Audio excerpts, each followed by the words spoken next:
Muy buenas noches a todos ustedes. Muy buenas noches, damas y caballeros. Hacen su ingreso a este recinto el señor contraalmirante Cristóbal Miletich Sousa Peixoto, presidente del Instituto de Estudios Histórico-Marítimos del Perú, acompañado por el señor Óscar Ferreira Jare, presidente del Instituto de Estudios Históricos del Pacífico, y por el señor almirante Javier Bravo de Rueda Delgado, comandante general de la Marina.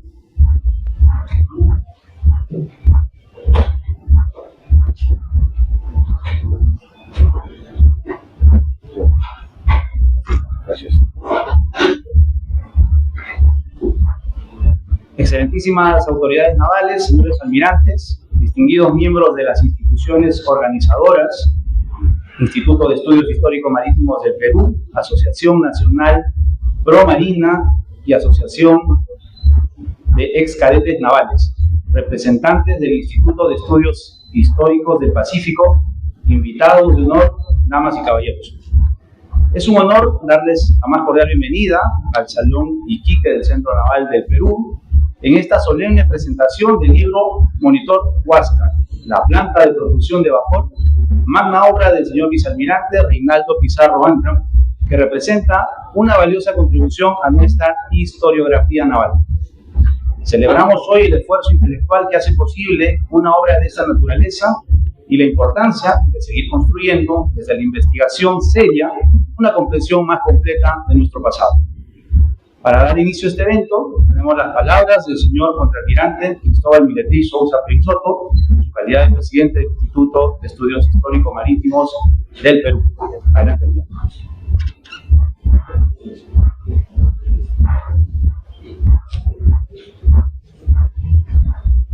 Muy buenas tardes.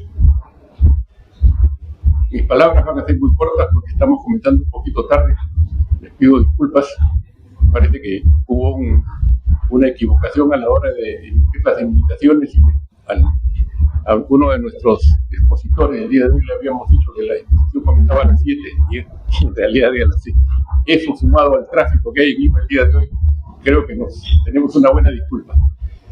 En primer lugar, yo quisiera agradecer la presencia de todos ustedes, comenzando por el comandante general, todas las dignas autoridades que han venido, familiares, amigos y colaboradores.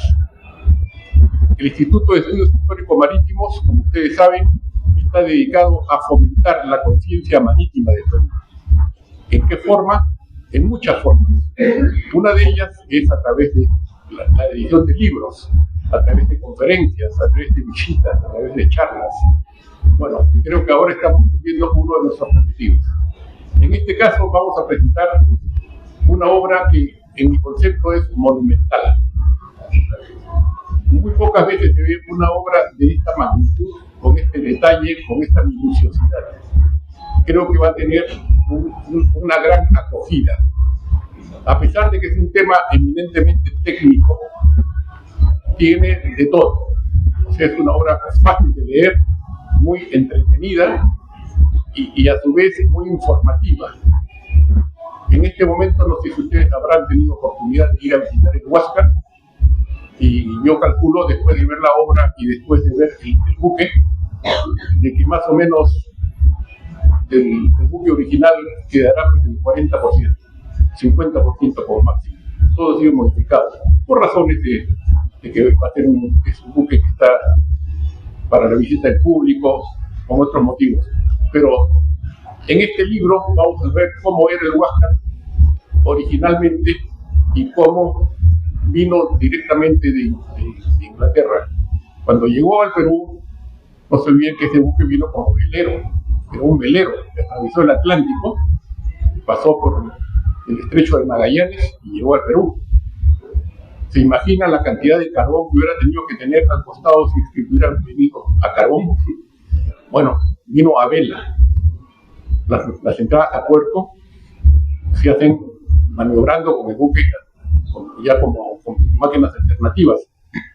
Actualmente nuestro buque a vela, el VAP Unión, también navega a vela en los grandes mares, vamos a llamarlos así, y también para entrar a puerto utiliza máquinas. en este caso ya no son alternativas como las de Huáscar, sino son mucho más modernas, indudablemente. Pero el sistema, el método que se empleó es muy similar. Por eso creo que todos estamos listos a escuchar qué cosa nos va a decir Reinaldo sobre cómo es el Huáscar y cómo está ahora.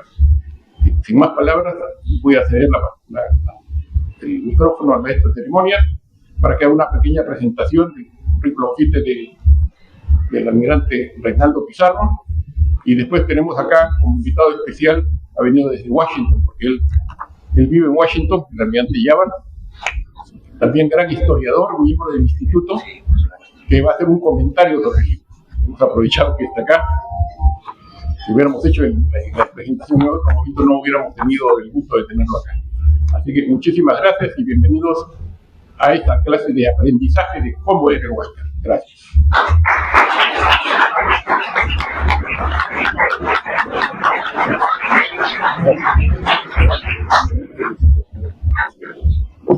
Muchas gracias, almirante.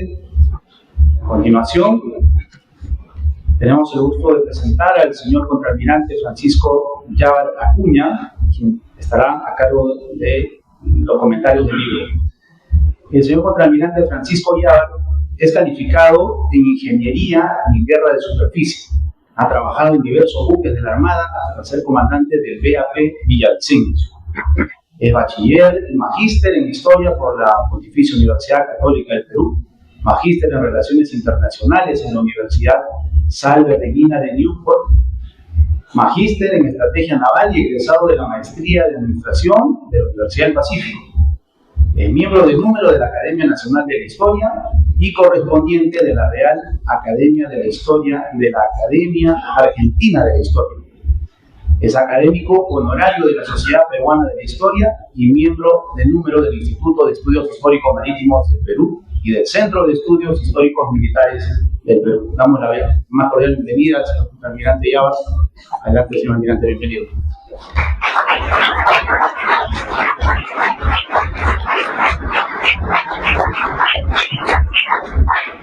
Muchas gracias. Muchísimas gracias.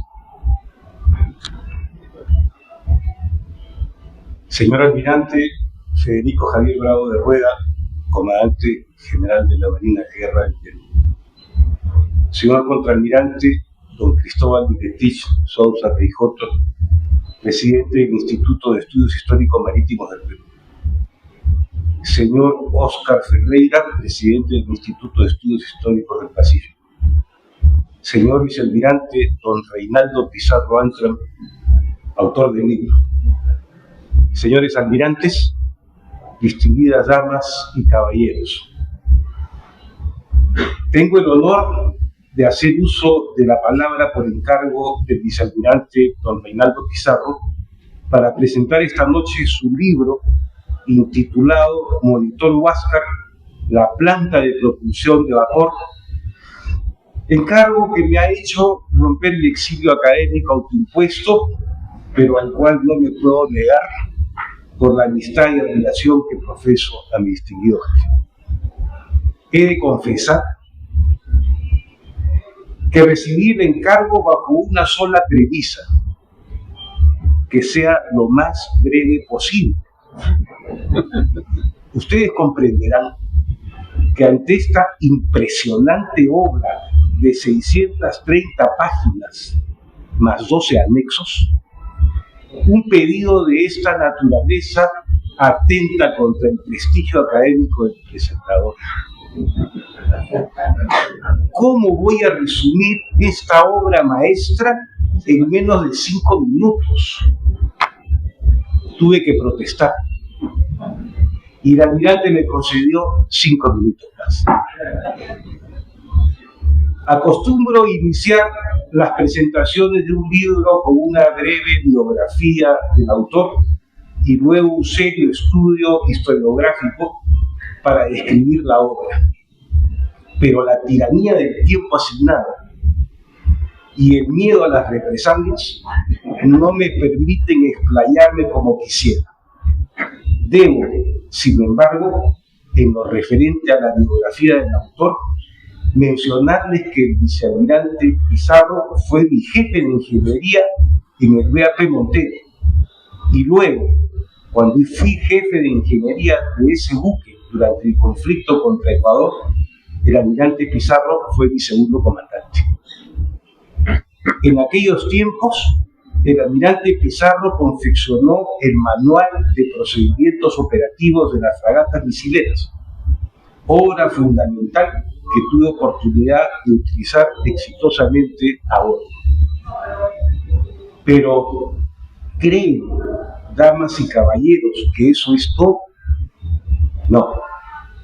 También escribió para las fragatas el manual de instrucción y entrenamiento y la guía para los problemas de batalla. Para la dirección de ingeniería, el sistema de mantenimiento planificado para material de ingeniería naval. Y en la actualidad sigue haciendo otros manuales técnicos. ¿Con qué tiempo? No lo sé. Sumo a todo ello que el almirante Pizarro es una autoridad reconocida internacionalmente en artillería del siglo XIX. Su estudio sobre los cañones del Huáscar, que presentó al ser incorporado como miembro del número al Instituto de Estudios Históricos Marítimos del Perú, es un claro ejemplo de lo que acabo de afirmar.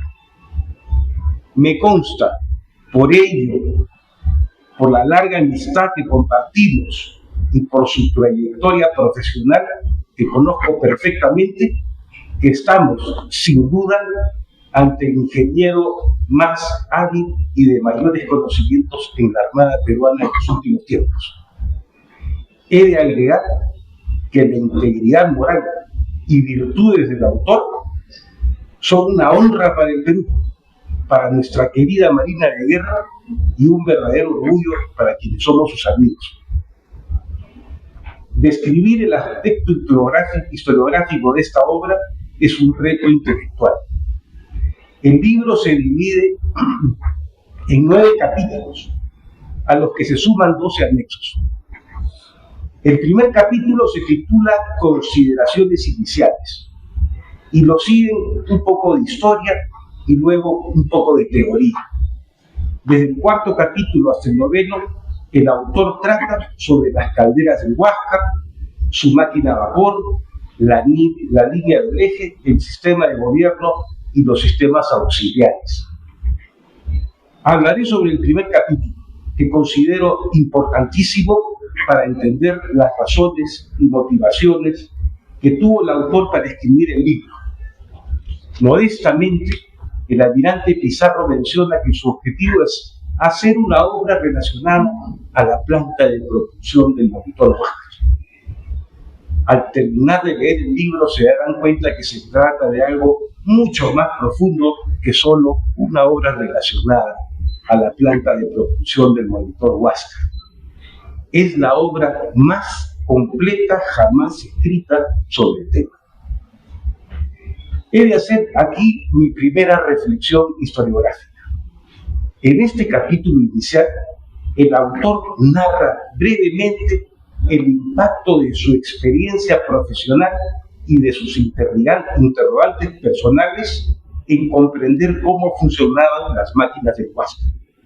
Es cierto, a lo largo de todos los capítulos y sobre todo en las notas a pie de página, que dicho de paso son de lectura obligatoria, el autor enriquece la investigación al relacionar los descubrimientos técnicos e históricos con sus vivencias a bordo, con su experiencia personal y con lo que aprendió de los maquinistas de los buques de la Armada. Un verdadero tesoro. Si analizamos estos comentarios, se desvela ante nuestros ojos una autobiografía profesional del autor, es decir, un libro dentro de otro libro. Sobre los capítulos 2 y 3, permítanme hacer un paralelo en otro plano de la historia del Perú. Y no crean que lo que diré a continuación escapa al tema que nos ocupa. En 1864, cuando se comenzó a construir el monitor Huáscar ante la amenaza de la expedición española, el Perú acuñó la primera moneda con el valor de 1 sol de plata. que se dividía en 10 monedas de 10 centavos. Recién adoptábamos el sistema decimal y, valgan verdades, el pueblo no lo comprendía. El sistema monetario anterior no era decimal, era octal. Aunque ustedes no lo crean, la contabilidad se basaba en un sistema de cuenta de a 8, donde 8 monedas de un real hacían un peso en plata. De manera paralela, en 1864, coexistían en nuestra patria 3 sistemas de unidades de medida. El sistema basado en pulgadas de Castilla, que se utilizaba desde tiempos virreinales. El sistema basado en pulgadas británicas, que pervive hasta hoy, pero que no equivalía al español. Y el sistema métrico que se estaba recién implantando en el Perú. Lo mismo sucedía con las medidas de masa.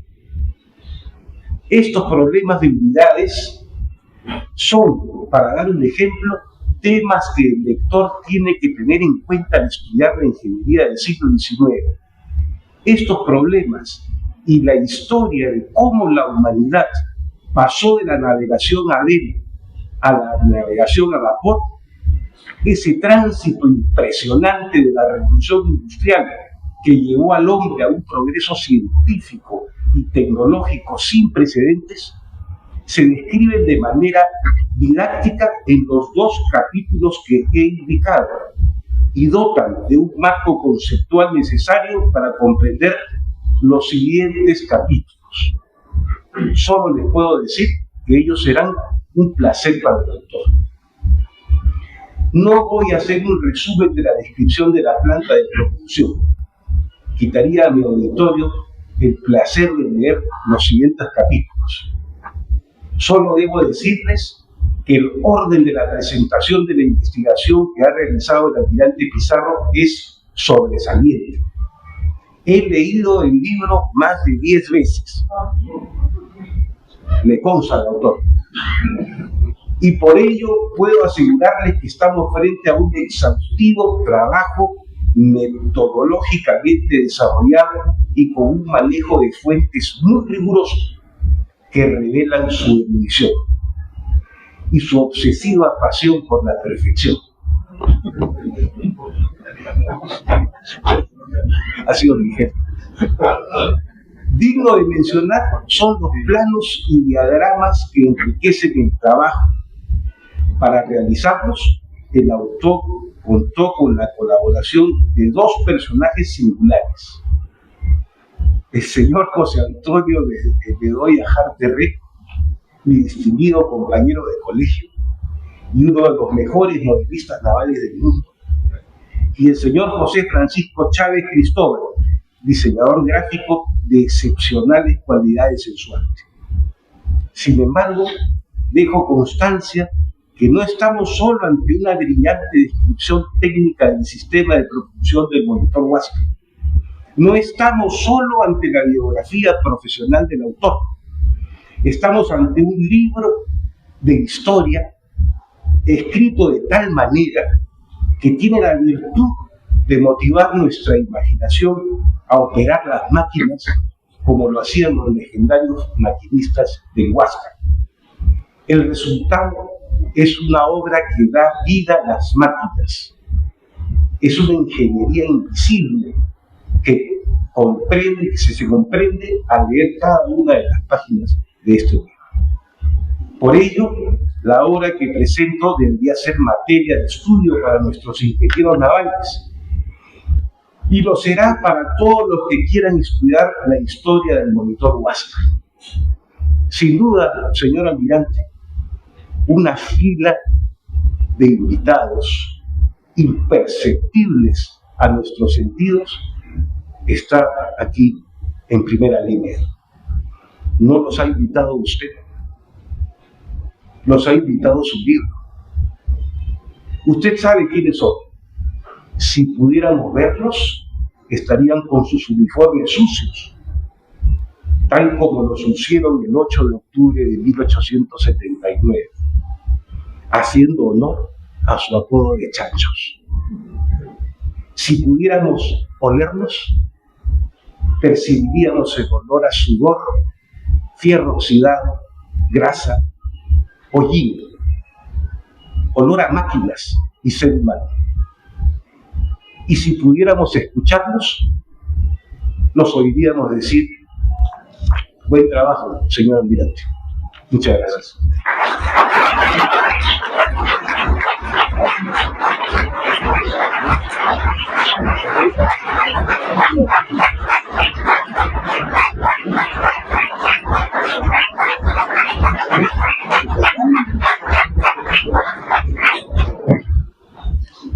Muchas gracias, almirante. A continuación, le damos la palabra al señor vicealmirante Reinaldo Pizarro Antram, autor del libro que nos convoca el día de hoy. Presento al almirante Pizarro. El señor almirante Pizarro, autor del libro, me ha pedido que sea de pocas palabras su presentación y lo más breve, así que no me quiero extender porque... Adelante, almirante. Gracias.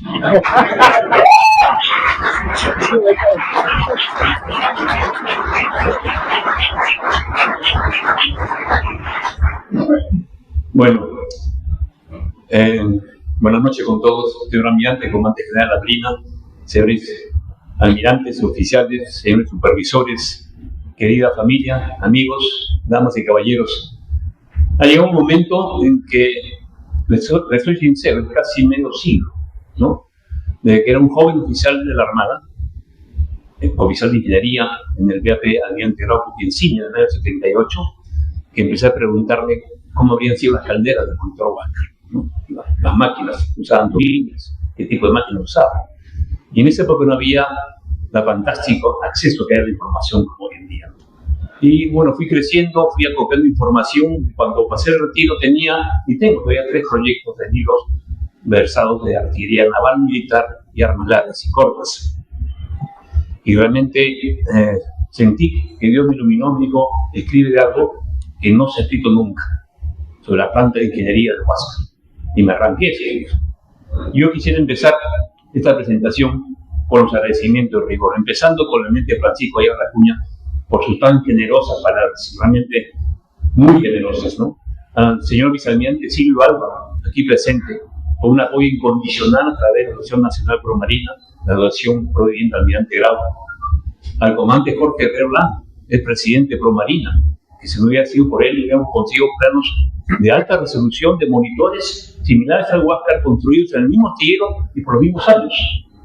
A mi hermana Silvia, que hizo posible la impresión de este libro, a mis buenos amigos José Antonio Bedovejar Terré, que ya lo dijo Paco Yabar, el mejor morista naval que tenemos, y José Francisco Chávez, que juntos venimos hace años investigando el Huáscar a nivel detalle, que lo vamos a conocer ahora. A mi hija Paloma, que diseñó la carátula o la portada del libro, y como no, agradecer a mi señor aquí presente por su apoyo incondicional y por los cientos y cada vez miles de horas que me han dejado de la vida familiar. A las instituciones, empezando por mi institución, la Marina de Guerra del Perú, me acuerdo por su apoyo incondicional del Alto Mando Naval, del almirante Vildoso, el almirante García Milla, el comandante Michel Aguirre, a las asociaciones ya mencionadas Promarina, la asociación Providiente Almirante Grau, al Instituto de Históricos del Pacífico del Perú, en la persona de Borja Ferreira, su señora y su hijo Oscar, que me han acogido como casa editora, y por supuesto el Instituto de Estudios Históricos Marítimos del Perú, a través del almirante Milletís, el comandante Laguerre, la señora Ana María, el señor Pilpa, el señor Alba, el señor Nili, que me han apoyado en todos los detalles que se necesitaban para poder sacar adelante este libro. Sin más, vamos a empezar con la presentación, capítulo 1, consideraciones iniciales. En este capítulo realmente se hace una descripción sucinta de los capítulos que contiene el libro. El primero de ellos, un poco de historia, un poco de teoría.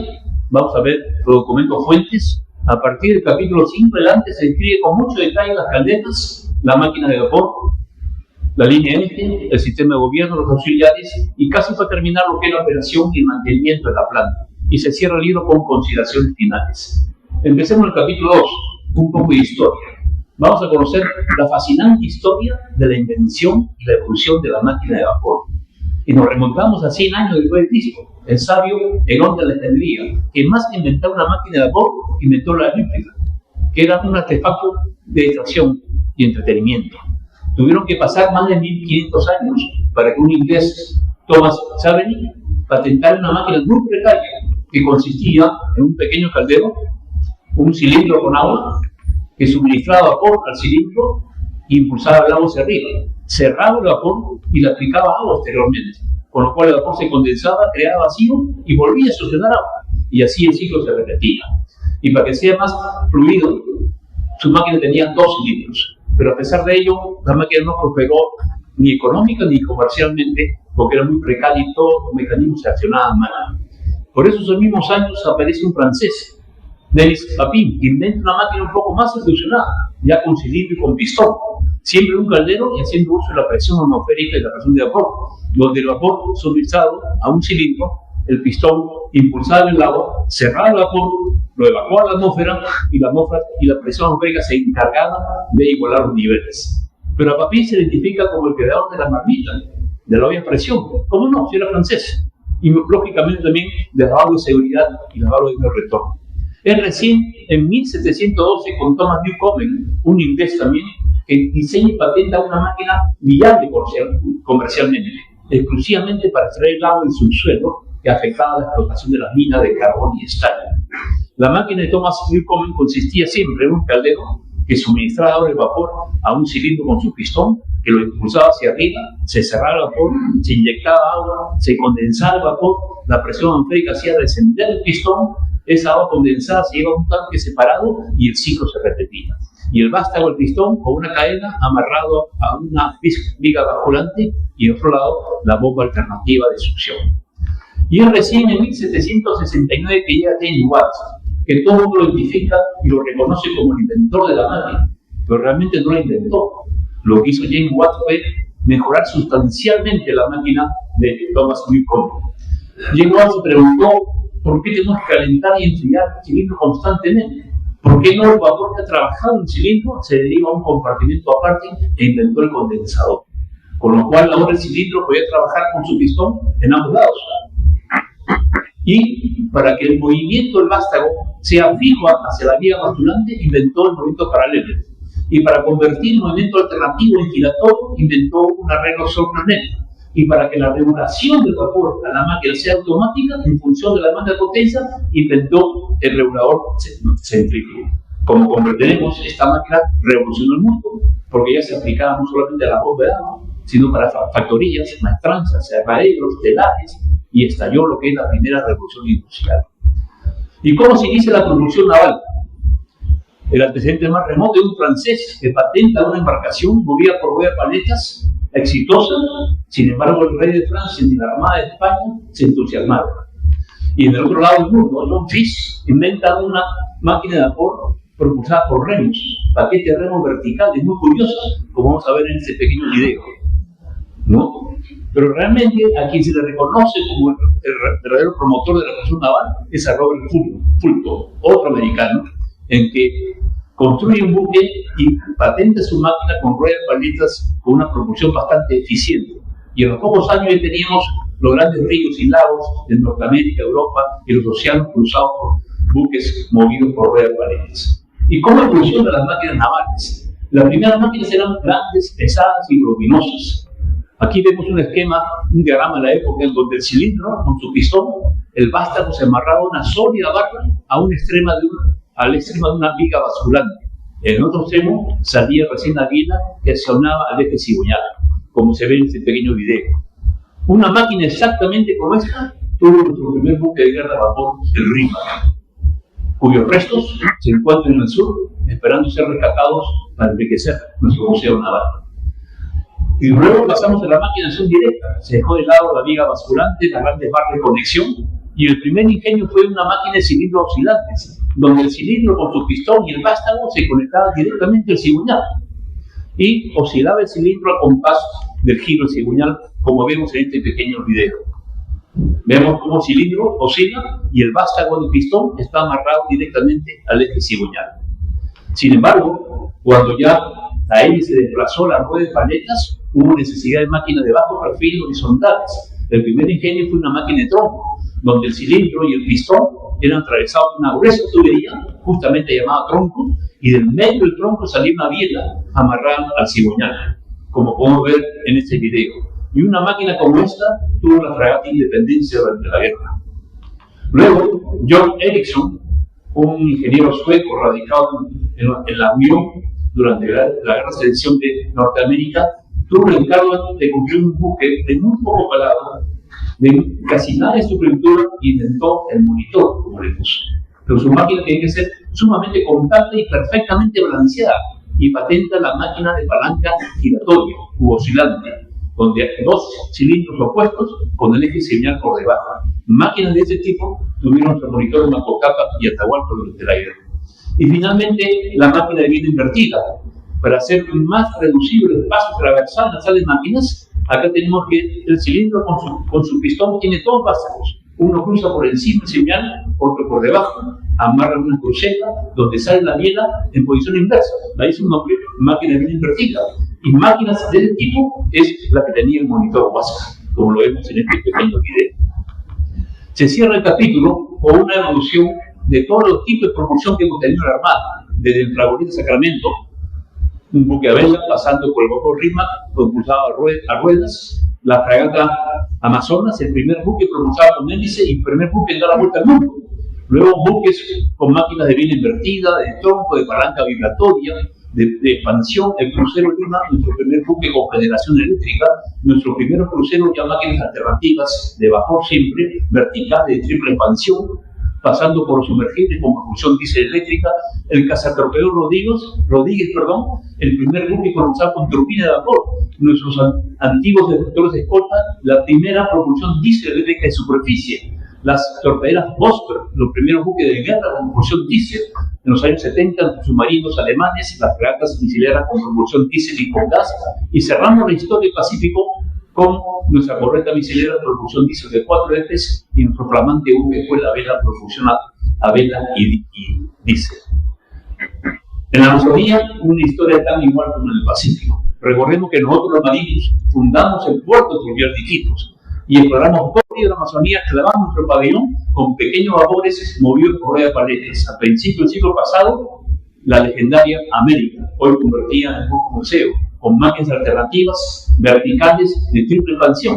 La primera propulsión diésel, Loreto y Amazonas, de un solo eje, Ucayali y Marañón de 2 ejes, Castilla y Clavero de 3 ejes, y los aerodeslizadores. Y en Titicaca, muy poca gente sabe que nosotros los peruanos, los marinos peruanos, llevamos al lomo y murlo en carretones durante años del puerto de Arica 2 cañoneros, el Yabarí y el Yacurá.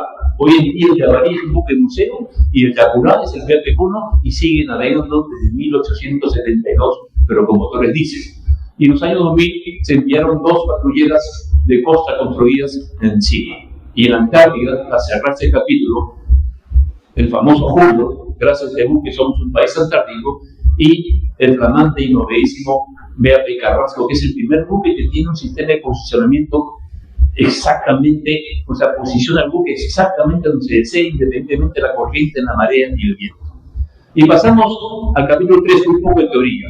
Cuando leamos los libros de Huáscar, vamos a encontrar que el sistema de unidades es el sistema imperial de unidades, que no vamos a describirlo, pero sí la unidad de potencia, porque es interesante. Ye Wan se preguntó, ¿cómo hago para convencer a mis clientes potenciales que mi máquina equivale a tantos caballos? Porque ese noble animal era la fuerza bruta que se usaba para mover molinos aserraderos. Entonces, después de muchos experimentos, determinó que un caballo podía levantar 33.000 libras, un pie de altura, en 1 minuto, y lo bautiza HP, caballo de fuerza o caballo de potencia para la compropiedad con sus equivalencias. Otra unidad antigua que vamos a encontrar cuando leamos el libro, o cualquier libro de la época, es el cumplido. Es una unidad náutica ya perdida. El cumplido se refiere a la longitud de la embarcación donde uno se encuentra, o el arco, la eslora, como se dice. Si vemos al Huáscar de arriba, que mide 60 metros, ¿de acuerdo? El comandante Grau, en su parte oficial del combate de Iquique, donde hunde a la correta chilena Esmeralda con un colonazo, menciona menciona que a medio cumplido de distancia detuvo la máquina, vale decir, a 30 metros paró la máquina y con la arrancada llegó el colonazo. Otra unidad antigua que vemos es la gruesa, 12 docenas, y un peronismo naval, los pares, para referirse a las briquetas de carbón que usaban las calderas del monitor Huáscar. Es importante mencionar la potencia de las máquinas porque siempre leemos que las máquinas de Huáscar tienen una potencia de 300 HP nominales. James Watt también inventa esta fórmula, pero considerando la presión de la gravedad constante. En un principio sí reflejaba la potencia mecánica, pero con el tiempo, cuando aumentó la tecnología y las calderas tenían mayor presión, ya dejó de ser una medida de potencia mecánica para convertirse en una medida comercial, porque estaba relacionado al diámetro del cilindro y a la carrera del cilindro. La verdadera potencia de las máquinas es la potencia indicada, ¿de acuerdo? Cuya fórmula ya es la fórmula conocida, a menos lo que hemos estudiado en la escuela naval. ¿Y cómo se obtenía la presión media efectiva?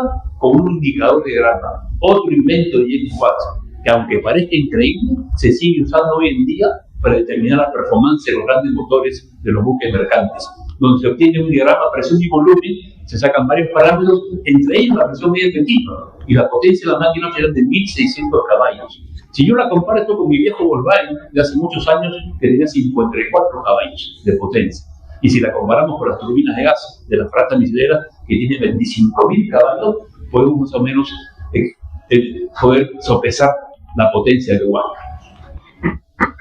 Y algo similar ocurre con el desplazamiento de los buques. Siempre hemos escuchado que Huáscar desplazaba 1.130 toneladas, pero no eran toneladas de peso, sino de volumen, para fines tarifarios de ingreso y salida de puerto. El verdadero desplazamiento de Huáscar era de 1.850 toneladas. Y pasamos al capítulo 4, los documentos fuentes. El primer documento fuente es el contrato de construcción, que gracias a gestiones con oficiales de marina que fueron agregados en el Reino Unido, pudimos conseguir una transcripción literal del contrato, no una fotocopia porque no lo permitía. Sin embargo, el comandante era el joven capitán de fragata. Cuando asume el comando de Huáscar, los documentos oficiales habían sido perdidos por la premura del sargento, y él ordena levantar un petipié, todas las medidas del buque, compartimentos, la reguladora y las máquinas. Y cuando entrega su comando después de 8 años, lo hace bajo un riguroso inventario. Él promueve el cambio de las calderas, tenemos el contrato, y él escribe una memoria extraordinaria siendo comandante general un año de la guerra. Y a los pocos días de la guerra, apertura el diario vital. Estos documentos han sido fundamentales para poder estudiar el libro. Cientos de documentos de Huáscar o referidos a Huáscar, decenas de revistas de las principales potencias de esa época que documentaron toda la campaña marítima, decenas de fotografías de la guerra, lo mismo que grabados, decenas de fotografías del proceso de reconstrucción del Huáscar en los años 70 del siglo pasado, miles de fotografías de las máquinas, porque cuando oficial viajaba al sur, iba a visitar o amigos al Huáscar, le daba encargos, y tenemos más de 1000 fotografías sobre lo único que queda en Atlanta. Libros de la época de ingeniería naval y, por supuesto, diagramas de origen peruano, británico y chilenos. Y pasando al capítulo 5, las calderas. A partir de ahora vamos a describir la planta de producción, pero antes de ellos queremos dar a conocer el Huáscar que nadie conoce. Y cuando hablo en plural, tengo que hablar en plural porque acá con José Antonio Bedoya y con José Francisco nos hemos dedicado durante años a investigar con detalle y hemos logrado determinar exactamente cómo es el Huáscar. Este es el Huáscar de Angamos, no tiene el palo de proa que se llama trinquete, y el palo mayor está cortado para mejor visualización. Y si hablando de sus cubiertas, lo que sería hoy día la cuerda 01, a proa tendría el castillo, donde estaban los pescantes para la maniobra del ancla, el pescante de gata y el pescador. Encima la torre blindada, el puente de navegación y la tornilla, donde había un pequeño mástil de 10 metros que no formaba parte de la armadura, sino que en el extremo se ponía el compás magistral para alejarlo del hierro y impedir el desvío de la aguja del compás. Luego en la cubierta 1, o cubierta principal, debajo del castillo, los jardines de proa. Los jardines significan en la naval los servicios higiénicos de la tripulación. La torre blindada de artillería, la torre blindada de comando donde falleció también Terao, el cubichete cachimba y chimenea de las calderas, el palo mayor, y los jardines del programa superior y un pañol del señalero. En la cubierta 2, ya por debajo de la línea de flotación, el pique de proa. Inmediatamente a Popa, el pañuelo de pinturas, el sollado de tripulación, el departamento de la torre donde estaban los camarotes de los oficiales más artilleros y una cocina para 200 tripulantes. El departamento de las calderas, donde estaban las carboneras de Baúl y Cibor, y la parte superior de las calderas. El departamento de las máquinas, donde estaban los camarotes, los ingenieros y el botiquín, que hoy en día sería la enfermería. La cámara de oficiales, la cámara de comandante y el gobierno. Y la última cubierta, la tercera, tenemos siempre el pique de proa, tenemos los pañoles de contramaestre, carpintero y de velas, hacia la banda estribor, el pañol de bombas o granadas, y hacia babor, la Santa Bárbara. Inmediatamente atrás, 9 tanques de agua y un tanque de ron, y un condensador para producir agua. Tenemos la carbonera de proa, la sala de calderas, máquinas, el túnel del eje y el pique de popa, donde había 3 pequeños pañoles. En todo, el Huáscar era un blindado torcido, concebido y diseñado para defensa de costa, a pesar de sus buenas condiciones marineras. El Huáscar, en todas las maquetas que tenemos, tienen falcas. Y el astillero constructor dice: te voy a poner las falcas para que transites todo el Atlántico, y llegando al Callao, retiros. Como buenos peruanos, nunca lo retiramos porque por el Huáscar hemos navegado también como un buque oceánico. Y ahora vamos a desarrollar las calderas. En el año 76, ¿quién gestiona acá las calderas? El comandante Grau, en forma profunda. Las calderas duraron promedio 10 años. Y acá tenemos un diagrama original del constructor de las calderas, que fue el mismo Tiero. Pero increíblemente las calderas usaban agua de mar, no usaban agua de máquina, como se le conocía, agua potable. Y tenía 4 calderas, 2 de 3 hornillas a proa a babor de la sala, y las otras 2 de 4 hornillas. Vamos a tomar una vista de perfil y vamos a construir rápidamente una caldera. Vamos a poner la plancha muerta, es una plancha de fierro forjada en la puerta de la hornilla, a mitad de la hornilla otra barra transversal y al fondo un respaldo de ladrillos refractarios. Sobre estos componentes, las parrillas, al igual como una parrilla casera. Toda la caldera estaba atravesada de tuberías templadoras llamadas Sky para resistir la presión de 25 libras sobre el pulgada cuadrado. Los tubos de fuego eran de bronce, por donde pasaban los gases de la combustión del carbón transferido en calor al agua. Una gruesa tubería de cobre perforada que recolectaba el vapor con su válvula, una válvula atmosférica que se abría en automático en cuanto se embarcaba o se sacaba del servicio la caldera, que el vapor se condensa y crea vacío y se abría en automático. La válvula de seguridad, los tubos en nivel, la puerta de la hornilla, la puerta del cenicero, tuberías y válvulas. Realmente me fue muy fácil comprender las calderas por la experiencia de servir durante varios años en buque con propulsión de vapor. Si agarramos esta caldera, si la vemos de popa hacia proa y la desplazamos hacia babor, ¿de acuerdo? Vamos a poner al frente una caldera ya generando vapor. Y si ponemos entre ellas el supercalentador, tenemos una vista transversal completa de la sala de calderas. Pero le dicen supercalentador, pero no era un supercalentador, era un recalentador de vapor, porque el Huáscar generaba vapor saturado, de alta calidad y a una presión de 25 libras. Pero también podemos mostrar una vista frontal de elevación, donde se ven las calderas de proa de 3 hornillas sin tapa para mejor visualización, y las calderas de popa de 4 hornillas, y podemos prender las hornillas. Prende. Ahí está. De hecho, mi primo Murphy Pizarro se vaya de vacaciones. Ojalá que así lo haya hecho.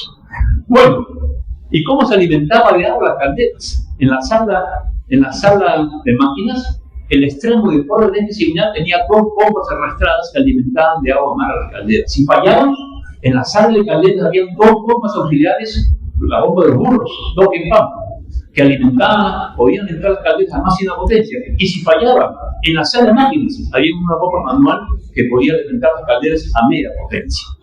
Realmente no hay ninguna diferencia con los buques actuales, o al menos nuestros últimos buques de vapor.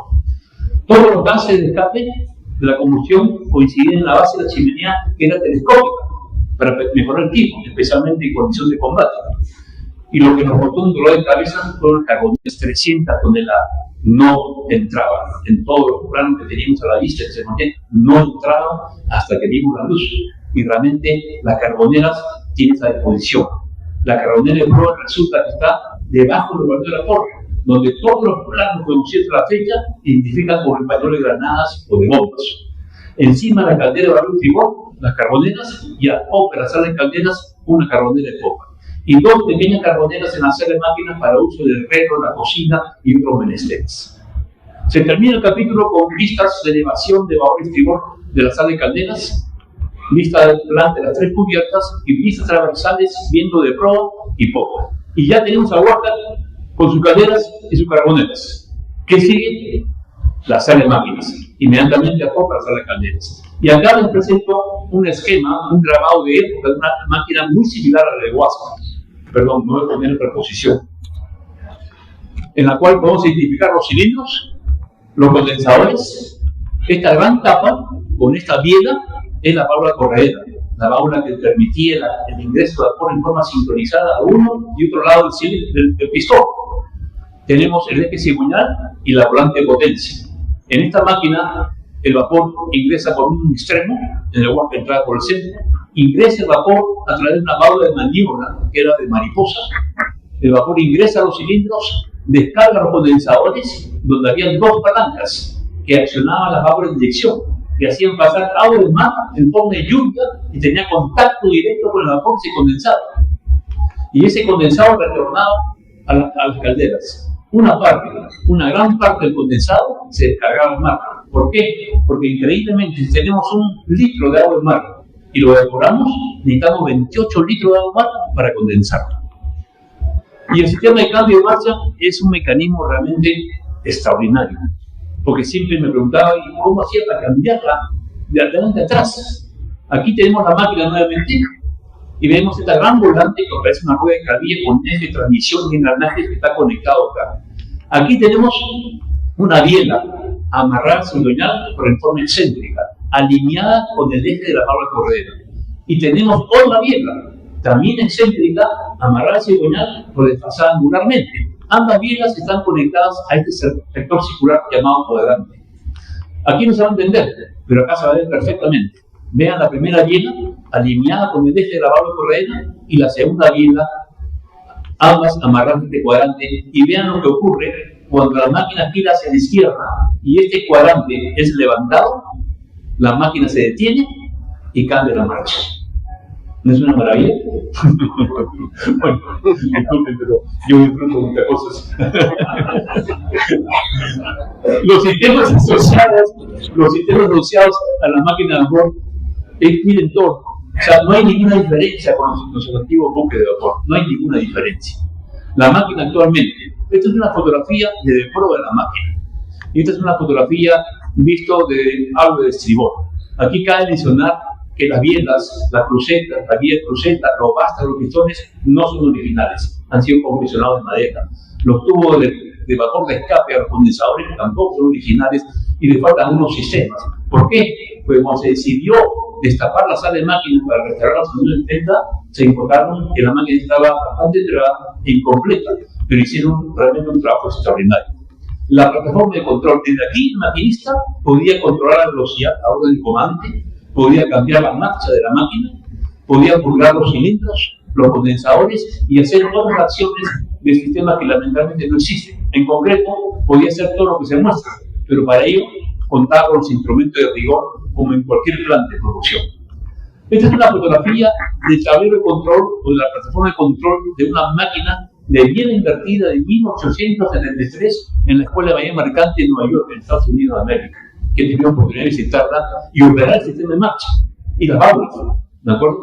Y vean ustedes los instrumentos, el teléfono de órdenes, este es el cambio de la marcha y acá están las palancas para las válvulas de inyección. Esta es una vista del tablero de maniobras de la sala de turbina de prueba de nuestro último crucero Almirante Grau y último buque de vapor. Una fotografía arreglada con Photoshop para mostrarla bien, ¿no? Donde he hecho más miles de horas de guardia. Una planta espectacular. Lo único malo es que cuando los manutos se detenían, con la guaripana, que es una herramienta que puede ser chica, como de 1,50 m, uno tiene que dar un golpe en la planchada y comenzaban a funcionar nuevamente los manutos, ¿no? Y esta es una lista de la central de producción de una de nuestras plantas misileras. Este es el Pepe Montego, hoy Pepe Grau. Vean ustedes los saltos tecnológicos a través del tiempo, aparte del estándar del Pepe Montego, ¿no? Y a pesar que Moritoro va a tener un buque blindado de bolsillo, en su sala de máquinas tenía un pequeño taller y un pequeño pañol de máquinas. E increíblemente tenía un torno para poder maquinar piezas hasta de 12 pulgadas movido pedales, tal cual máquina antigua de coser.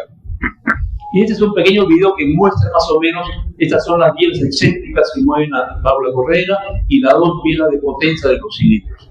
Se cierra el capítulo con una vista de elevación de la máquina, como está hoy en día en todas las publicaciones, con pequeñas rectificaciones, con vista de elevación y vista de planta, y otras vistas de la sala de máquinas. Y ya tenemos a Walker con sus caderas y su máquina. ¿Qué nos falta? La línea M. Inmediatamente acopla la sala de máquinas. Y no vamos a volver a sorprender al ver que el Huasca tenía su eje de potencia, un eje intermedio y un eje de cola. Y como componentes, la chumacera empuje, el pasamamparo estanco, el descanso 1, 2, el prensestopa, la bocina del codaste y la hélice. Acá tenemos una vista de la chumacera empuje, que es un componente que recibe el empuje de la hélice, pero está firmemente asegurado el casco del buque y permite que el buque se desplace, ¿no? Una vista donde se ve el eje intermedio, el descanso 1, el pasamamparo estanco, y otra vista donde se ve ya el inicio del eje cola, el prensetop y el descanso número 2. Y una vista de dique, donde no se ve el extremo del eje cola, evidencia de que habría sido cortado y ponerle un disco ciego para finalidades, con la finalidad de asegurar la tranquilidad del buque. La hélice es un caso curioso. La hélice del Huasca original era de fierro fundido, aspas o palas empernadas al nudo. Cuando zarpó de Inglaterra, lo hizo con 2 aspas, con la finalidad de navegar la vela y poner la hélice vertical. Sin embargo, llegó al río de Janeiro con una sola aspa. Ingresó al dique y le pusieron las 4 aspas. Y así llegó al Paraíso a integrarse en la escuadra aliada peruano-chilena en la guerra contra España.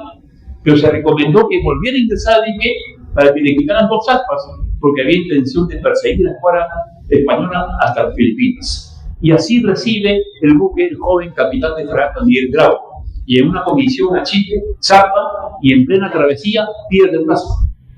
Cumple con la comisión y retorna a Callao navegando con una sola aspa.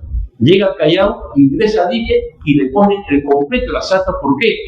Porque el comandante Grau solicitó la construcción de aspas de repuesto. Y así estuvo el comandante Grau insistiendo en el cambio de la hélice con una hélice de bronce de fierro fundido núcleo. Perdón, de bronce, de núcleo. O sea, ya me estoy atorando.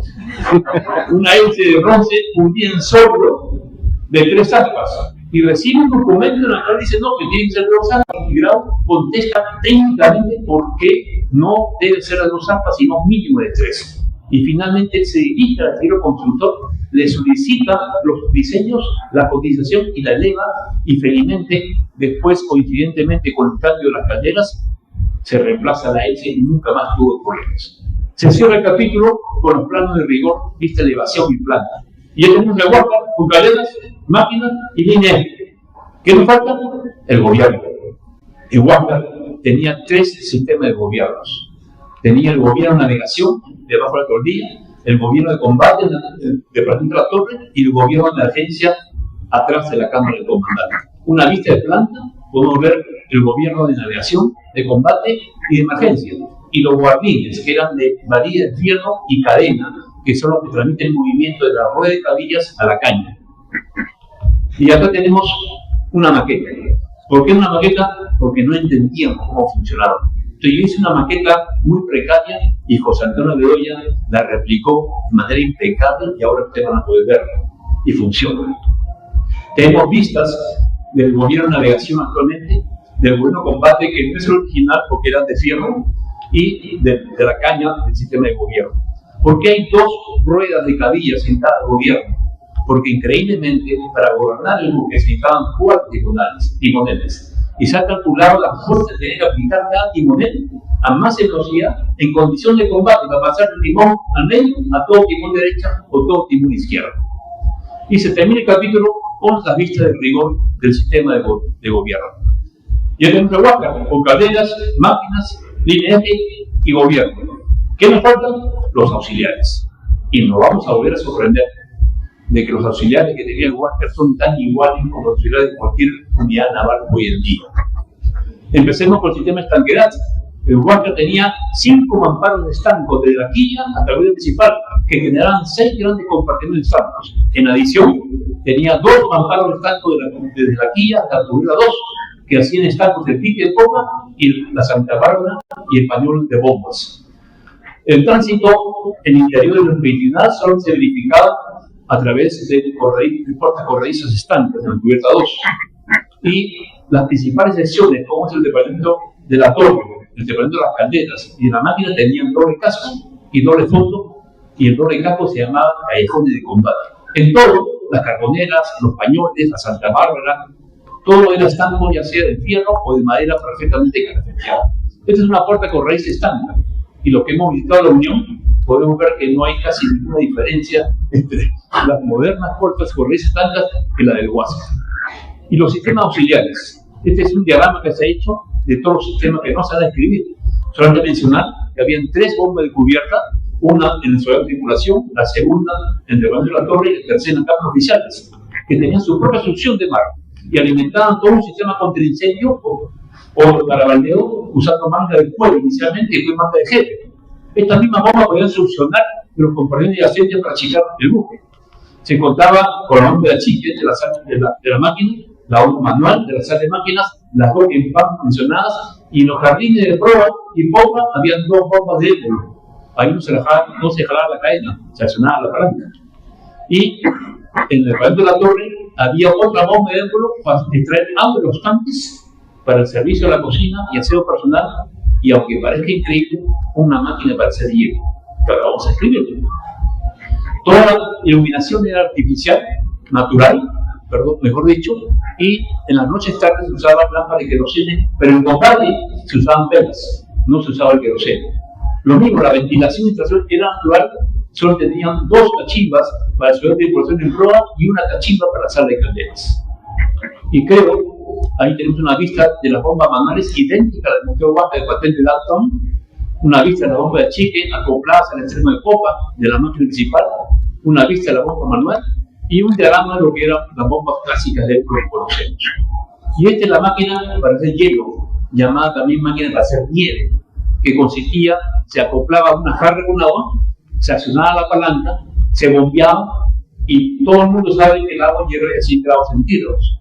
Pero si disminuye la presión, puede hervir a temperatura ambiente. Y lo que se hacía es, se creaba vacío, ese vapor era absorbido en un tanque con ácido sulfúrico por la característica propia del ácido sobre la humedad, y en 40 segundos se tenía hielo frappé.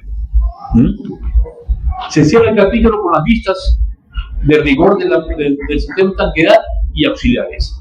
Y ahora sí, ya tenemos la planta de construcción completa.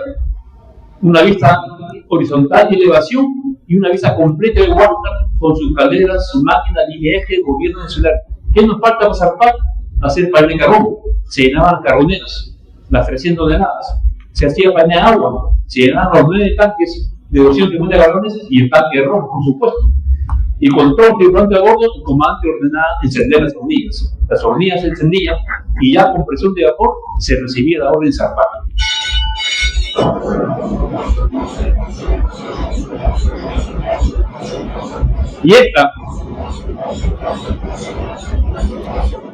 Y esta debió ser la música celestial que escuchaba el comandante Grau hasta el último momento.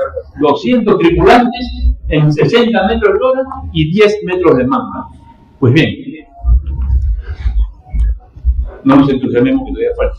Vamos a hablar de la operación. La operación de la planta. Vamos a describir cómo se preparaba la planta de producción, cómo se preparaba en condición de maniobra, navegación y combate. Pero primero hablemos del personal de ingeniería o de máquinas. El buque tenía 8 maquinistas, todos ingleses, excepto el primer maquinista que era norteamericano y un cuarto maquinista peruano. Tenía 22 fogoneros, el trabajo más extenuante, más arduo y más sacrificado a bordo. La mitad peruanos, la mitad extranjeros. Pero los cabos de fogoneros, vale decir, los responsables de conducir los fuegos en cada estación de guardia, un danés, un inglés y un alemán. La Torre de Babel en la sala de calderas. Y se contaba con 9 carboneros que eran los encargados de carrear carbón desde las carboneras hasta el pasadizo de fuego con canastas para que los fogoneros puedan alimentar. En todo, habían 39 tripulantes de 200, aproximadamente el 20%.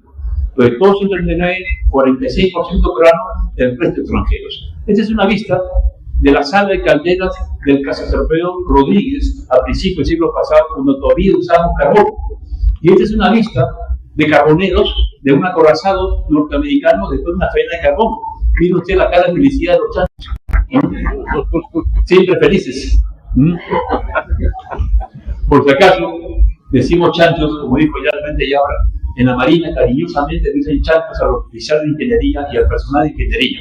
¿Me acuerdo? Otro día les cuento cómo decimos los chanchos a la gente de cubierta.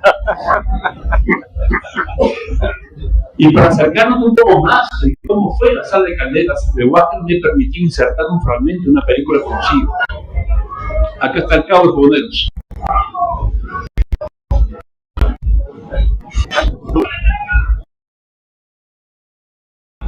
Bueno, imagínate calderas poblados, 14 días. Se ha calculado la cantidad de paladas por minuto que tenía que dar cada carbonero a máxima velocidad en condición de combate. ¿Y cómo se prepara la planta?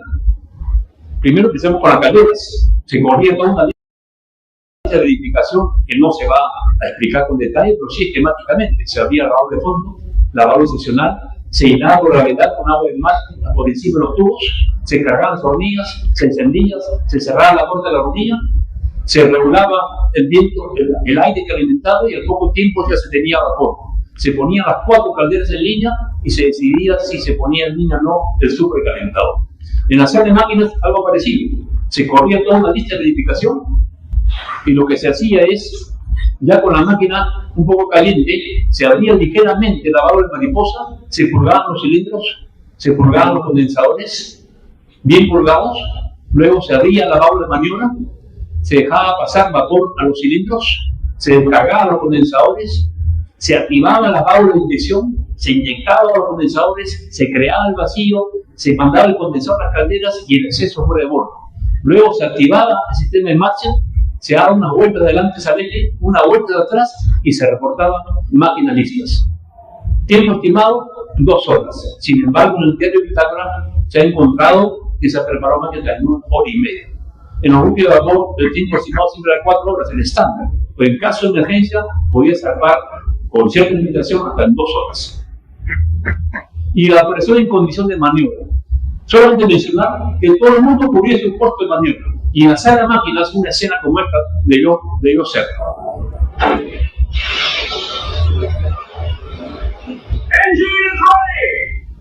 Ahí está mamá. No hablaba bien castellano, se la entendía. Es más, su parte de guerra está redactada en inglés. Y sirvió en muchos buques de la escuadra hasta después de la guerra. Está enterrado en el cementerio británico antiguo de Bellavista en Callao, donde iba a visitarle 3 veces, a llevarle flores y hacerle ciertas consultas técnicas y créanme que le contestó. En la operación de navegación, asumir el control de la planta de propulsión, la facción de guardia, compuesta por un maquinista, que es el jefe de la guardia con sus auxiliares en la sala de máquinas, y en la sala de calderas, un carbonero, 6 fogoneros y 3 carboneros. Y este equipo de gente se encargaba de asegurar la navegación en esta condición, con la salvedad que el primer y segundo ingeniero hacían guardia de 24 horas. Realmente los usos y costumbres no han cambiado nada. Y la zona de combate es obviamente todo el mundo cumplía su puesto de combate, se reforzaban los puestos de guardia, se dotaban puestos que normalmente no eran cubiertos. El primer maquinista se hacía cargo de la sala de máquinas, el segundo maquinista se hacía cargo de la sala de calderas para cualquier contingencia o emergencia durante el combate. Y le presento a Samuel McMahon, norteamericano, que a la joven edad de 34 años acompañó al almirante Grau durante toda la campaña marítima. Él en su parte oficial escribe y pone que recibió la orden personal y privada de la Fe de Frate Herrera para abrir las aulas y echar el buque a pique, que para ello tuvo que parar la máquina para poder sacar las puertas de los condensadores. Y en ese momento el buque tenía, cuando fue abordado, de 3 y 4 pies de agua en las sentinas. Mucho se habla, se sigue hablando, se sigue discutiendo si realmente había una válvula que decía abrirse en caso de querer hundirse. Y ese no era el tema. Se han planteado 4 preguntas. ¿Qué válvula vio el primer maquinista y cuál no pudo ir? ¿Qué válvula tenía que estar abierta para que se inundara la sala de máquinas? con cuántos compartimentos el buque se hubiera ido a pique, y en qué tiempo. Y acá tenemos una vista del condensador, donde el vapor ingresaba por la parte superior. Cuando se cargó la máquina, dejó de ingresar el vapor al condensador, teniendo abierta la válvula de fondo, la válvula seccional y la válvula de inyección. Se inyectaba agua del mar al condensador hasta el inundar. Inmediatamente atrás del condensador, en la parte inferior, hay una válvula de purga, que al no tener vacío, fue muy fácil abrirla y descargar el agua sentida. Estas son las válvulas que abrió el mago y que explican por qué las alarmas tenían de 3 y 4 pies de agua. Seguidamente, tenía que sacar todas las puertas de una capa de registro del condensador, llamada puerta de condensador, que una vez retirada se encontraba con la descarga del condensador al mar y la sala de máquinas se hubiera inundado en pocos minutos. Pues bien, acá hay una vista del condensador en la parte posterior, donde se ve el alojamiento de la válvula de flujo, que no existe lamentablemente, la descarga del condensador al mar, que no está la tubería tampoco, y una vista anterior donde se ve la capa de registro o las puertas de los condensadores que refiere Magma. Se diseñaron 3 condiciones de avería. La primera, la sala de máquinas inundada con su taller y pañol y el túnel. La segunda condición, se sumaban los pañoles de la segunda cámara. Y la tercera condición, se sumaban los pañoles de la primera cámara. Y con la ayuda incondicional del teniente Domingo Mucio del CIMA, se modeló la primera condición de avería. ¿De acuerdo? Pero antes tenemos que recordar que en Angamos el Huáscar fue impactado por proyectiles perforantes, como señalan las flechas rojas, perforó el casco blindado, la torre blindada y la torre mando blindada donde tradicionalmente graba. Las flechas azules representan los proyectiles que rebotaron por el ángulo de incidencia no fue el correcto, y las verdes son los proyectiles que destruyeron la subestructura, entiéndase el castillo y la tortilla. Este es un fragmento de una fotografía de la época, ya del Huáscar Refragones en Valparaíso, y vean ustedes los huecos del casco y la poca altura de la línea de flotación. Lo cierto es que después de muchos cálculos se determinó que en la primera condición de avería el buque se iba a pique. ¿Por qué? Se hubiera sentado tanto por popa que el agua hubiera comenzado a ingresar por los huecos de las perforaciones, tal como lo dice Almagro en su libro. Y se estima que el buque hubiera desaparecido en términos de 10 minutos del horizonte. Y entramos al capítulo 11, el mantenimiento de la planta de producción. Empezamos por el caso. El segundo dique que tuvimos en el Perú fue un dique de fierro de propiedad de la compañía inglesa de vapores del Pacífico, que sirvió hasta entrado del siglo XX y donde se carenaban todos los buques de la escuadra. Éramos, como siempre, marinos tan estrictos que estaban normadas exactamente por cada buque la cantidad de pintura por cada mano anticrustante y de anticorrosiva. No había engalenado, y cuando el buque entraba al dique, todos los buques mandaban gente en apoyo a raquetear. El buque estaba en dique, empezaba a achicar el dique y ya estaba la gente en bote raqueteando. Y el tiempo promedio de permanencia del dique del Huáscar, 3 días. ¿Por qué? Porque un dique privado y costaba. Y la Arsenal Naval, que cumplió una función impresionante, su ubicación en un plano de la época, acá, donde actualmente es el Museo Naval y el Centro Naval del Callao. Y el Arsenal Naval se encargaba de abastecer de agua, de carbón, de tripulantes, rituales, funcionamiento, aparejos de vela, botes, municiones, artificios, repuestos e insumos. Y uno de los insumos que más demandaba era el gel de la India, porque las válvulas de las bombas y de los condensadores eran con gel de la India, como si fuese esa válvula original, donde ahí está cerrada y ahí está abierta, ya sea por la presión de abajo hacia arriba o la succión de arriba hacia abajo. O de abajo también hacia arriba. Ahí está abierta y está cerrada.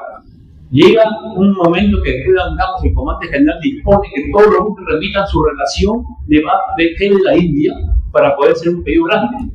Y comienzan a cumplir, otros incumplían, llaman la atención y todo el mundo envía la relación por escrito, excepto un buque que envía un diagrama, diámetro exterior, diámetro interior, espesor, pulgadas inglesas, descripción, cantidad.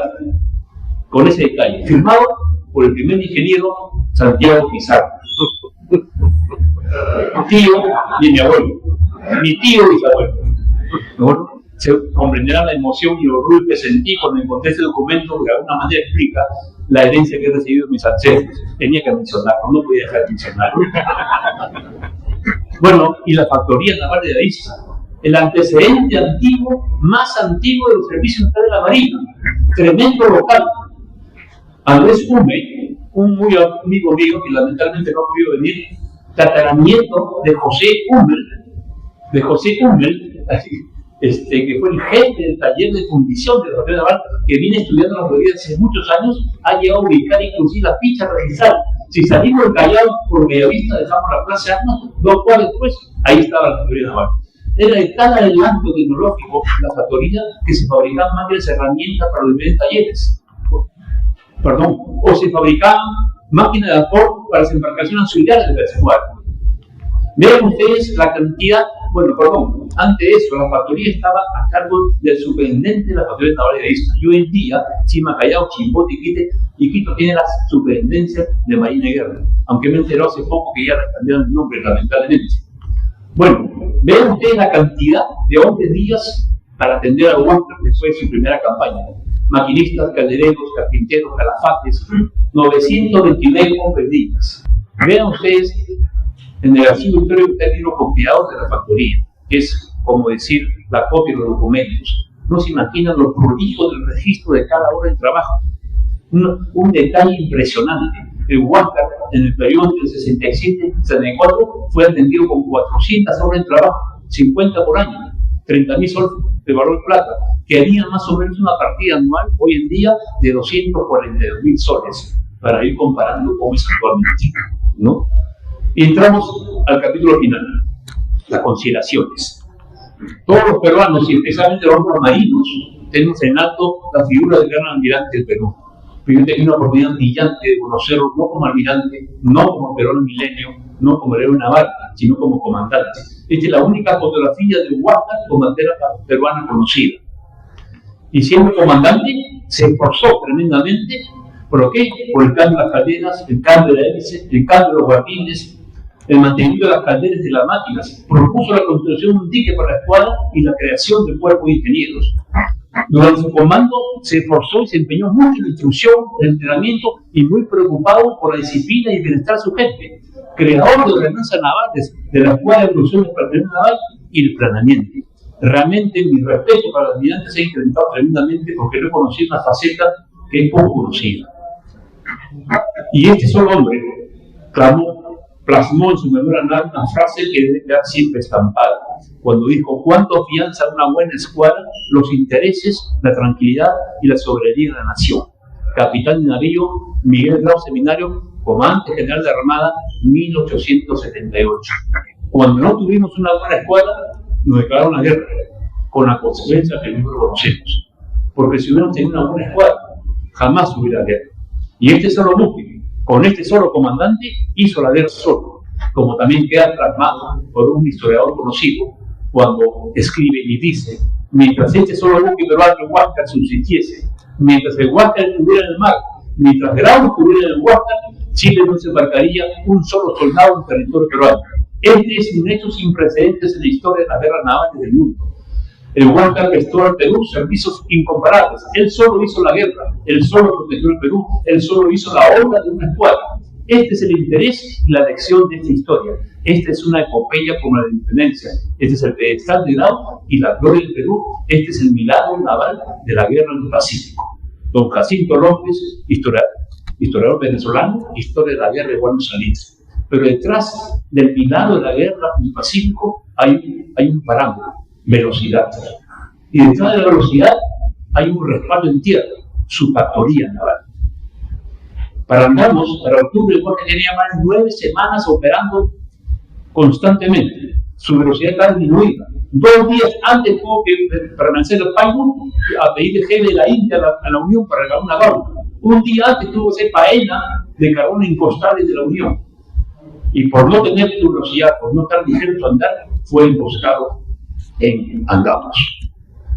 Y así como la Armada Nacional, como se le conocía en ilusión en el siglo XIX, tenía el respaldo de la superintendencia de la Factoría Naval de Isla, hoy en día nuestra Marina de Guerra tiene el respaldo de los servicios de la Marina, que más allá de ser empresa, es y siempre debe ser nuestro arsenal naval. ¿Y cuál es el pensamiento de Grau por los ingenieros? Grau exclamaba y decía: la escuadra habrá hecho una adquisición importantísima cuando posea un cuerpo competente de ingenieros navales y realzará su prestigio hallándose independizada del elemento extranjero. Y puesto que la máquina de guerra no puede existir sin ellos, la importancia de este cuerpo merece la atención de vuestra excelencia. del cual depende el buen éxito de una comisión, la conservación de las máquinas y la seguridad de la nave. Nuevamente, capitán de navío Miguel Bravo Seminario, comandante general de la Armada en 1878. Felizmente hoy en día tenemos todas las especialidades de ingeniería. Tenemos calderas navales, máquinas, motores, mecánica, densidad y electrónica. Ya calderas desaparecidas. El año pasado pasó el retiro el último supervisor. Y por mandato del almirante Grau, tienen que ser liderados por ingenieros navales competentes, basados en un profundo conocimiento, experiencias y actitudes, con un solo objetivo: preservar y mantener nuestra máquina de guerra en más alto grado de lanzamiento y con una finalidad suprema: colaborar con el mantenimiento de la paz y la tranquilidad de la nación, tan necesarias para el progreso y desarrollo de nuestro país. Damas y caballeros, con un terminado, les agradezco su presencia y su paciencia. Muy agradecido.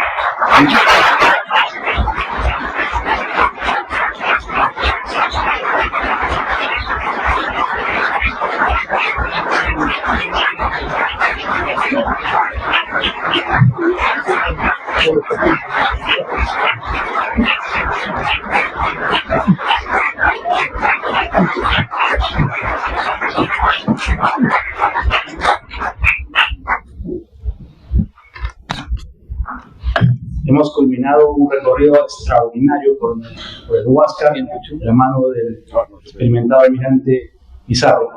Como corolario de este evento tenemos las palabras del señor almirante Javier Bravo de Rueda Delgado, comandante general de la Marina.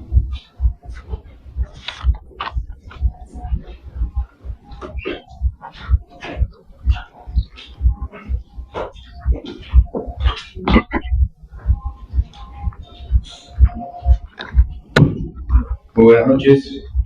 Voy a tratar de ser muy breve con esta exposición, a pesar de que los dos primeros expositores han sido sorprendentes.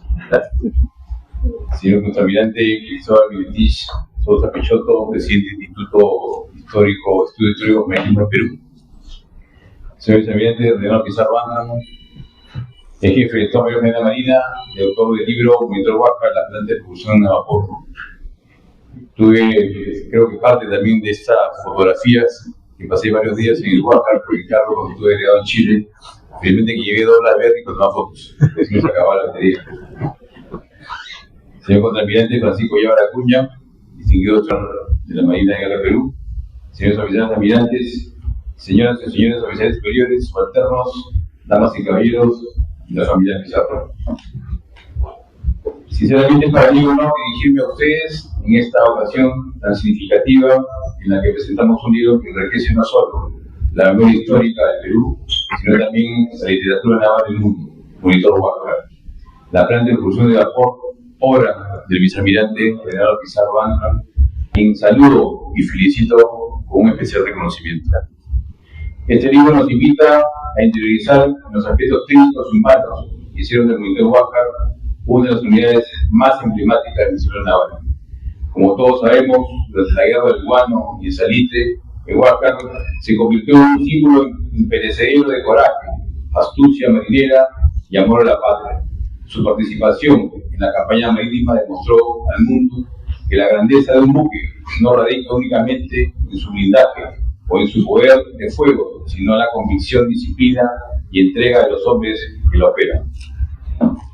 Por ello, me complace destacar que este libro no solo describe la planta de propulsión del vapor del Monitor Huáscar, sino que rinde homenaje a quienes fueron responsables de su latido interno, la gente de máquinas, aquellos marinos silenciosos que en los compartimientos más profundos del buque trabajaron entre el calor del vapor y el estruendo de la batalla. Hombres cuya labor, muchas veces invisible, fue decisiva para las hazañas que hoy recordamos con mucho orgullo. Señor vicealmirante Renato Pizarro Andran, reciba usted mis más sinceras felicitaciones por ofrecernos una investigación rigurosa, detallada, proligia y apasionada que ilumina un aspecto fundamental de la historia naval del siglo XIX. El trabajo no es una contribución académica, es un puente que conecta generaciones en un documento técnico de referencia internacional y sobre todo un tributo a la ingeniería, al sacrificio del espíritu naval. El Monitor Huáscar no es solamente un ícono del Perú, sino un referente histórico para el mundo, por lo que obras como esta, con gran importancia, permiten comprender con mirada moderna cómo la ciencia, la tecnología y el valor humano convergieron para crear uno de los buques más admirados de su tiempo. A nombre de la Marina Guerra del Perú, expreso nuestro más sincero reconocimiento al autor y a los promotores por esta extraordinaria contribución. Gracias por recordarnos que la historia no solo se escribe en las cubiertas, sino también en las calderas, en las máquinas y la dedicación de cada marino. Invito a todos a apreciar esta obra con la profundidad que merece, pues en sus páginas se encuentra no solo la descripción de un sistema de producción, sino la esencia del heroísmo que define nuestra identidad naval. Muchas gracias.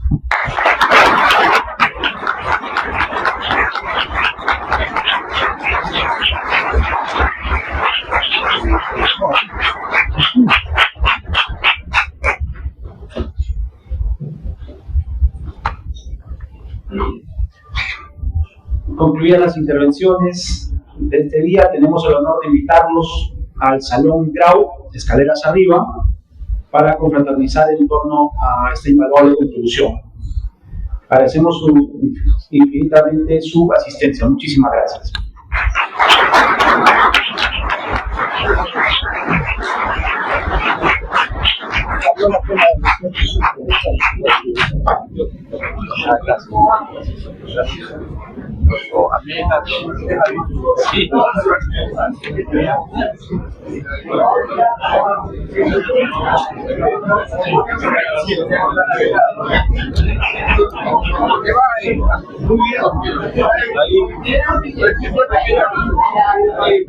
Pensé pasar la fiesta con los chicos, con todas las familias y que ya me la